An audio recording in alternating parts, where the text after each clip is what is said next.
महफिलां च बह के गप मारदे नहीं, जितण आए आ असीं हारदे नहीं। एक गल साडे बारे सुनी होनी है, बेबे दियां पुत्त किसे नारदे नहीं।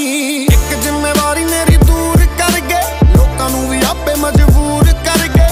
मेरे बारे नैगेटिव बोलदे सी जो, बोल बोल मैनू मशहूर कर गए। हर माड़े टाइम लई स्कीम रखी आ, लॉबी विच मैण नूं करीम रखी आ। रखिया नहीं आशकी ते जोर